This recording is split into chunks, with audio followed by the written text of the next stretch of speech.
Hi, this is Teacher Kaiden, and in this video, I am going to share with you how to help your children go from fail to pass in their mathematics exams.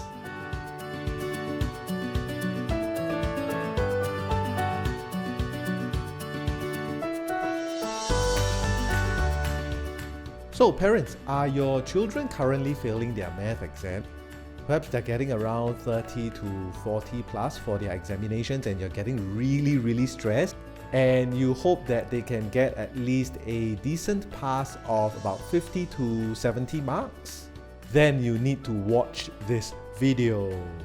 Right, so I've been a full-time tutor for more than 5 years now, and many parents come to me, right, and they say, hey Kaiden, can you help me teach my children how to solve problem sums? Can you teach them to do problem sums? Because they notice that they do very poorly in their paper 2 for mathematics. Now, of course, I can help them solve their or teach them problem sums because that's what I do. But after I teach a lot of such children, right, who have been failing, like getting 30s and 40s, right, I realized that they have very weak fundamentals.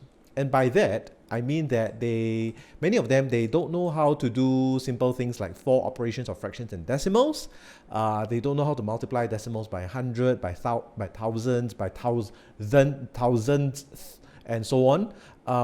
They don't know how to do estimation. They don't know how to do rounding off of numbers. All right, so rounding to 100th place, thousandth place, I'm not very sure. Sometimes some of them forget their area of triangles. Angles on a straight line, they forgot about it. So if you are weak in your fundamentals, right, then it is very difficult for you to do problem sums, because problem sums is basically an application of fundamental math techniques on higher level problems, on harder problems. So if you don't even know how to do the basics, then when you go and do the advanced, then of course you'll fail. And this is the reason why some teachers, right, they take like maybe an hour trying to teach them how to solve one problem sum, because they need to go back to their fundamentals and teach them the fundamentals. So how do you help your children actually go from fail to pass? Well, the first thing that you must do is to let them know that what are their expected marks for each section of the mathematics paper. You'll be surprised to know that besides paper 1 and paper 2, both papers are divided into 2 sections, so there's section A and section B for paper 1 and section A and section B for paper 2. Even within the sections, there are differences in the number of marks, how many marks are given for each question. And it's important for you to drill down and focus on each section. To break the paper into parts, all right? So you have a giant mathematics paper that's 100 marks, break it down into like 20 marks, 30 marks each section, and then after that, give them clear and achievable goals for each part. So you need to look at what they are achieving right now in their mathematics exams. And then after that, give them slightly higher than what they're achieving and teach them and make sure they get it. The second strategy is actually to go for the low-hanging fruits. What that means is that paper 1 points are easier to score than paper 2, all right? And to do that, you must ensure that they score as high as possible in paper 1 before moving on to paper 2. So if paper 1, in fact, section A, I typically advise my students that they push themselves to score full marks for section A.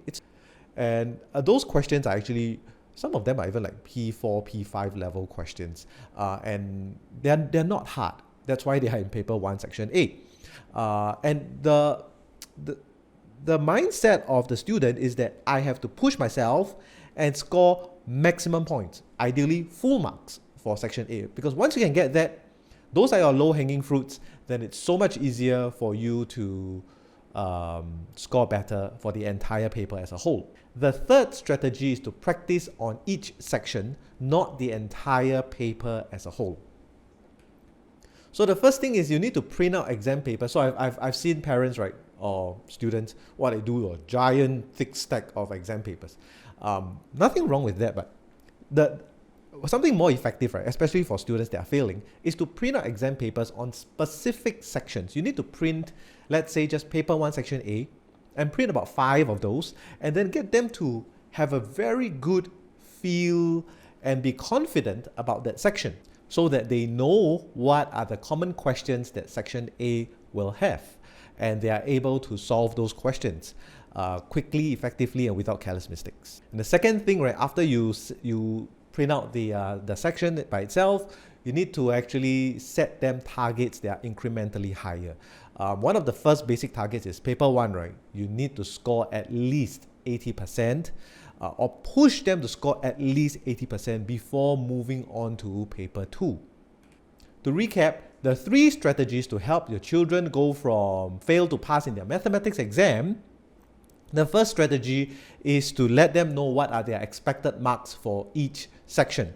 And the second strategy is to go for the low-hanging fruits, which basically means paper 1, section A and section B. They should be getting around like 70 to 80%.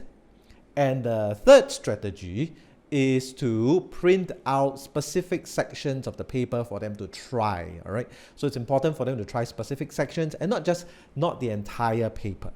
Okay, so I hope you found these 3 tips useful to get your children to go from fail to pass. I will be creating another video as well to talk about how many marks to get for each part of the mathematics paper. So I'll see you then. This is Teacher Kaiden from Math Magic, and I look forward to see you at the next video.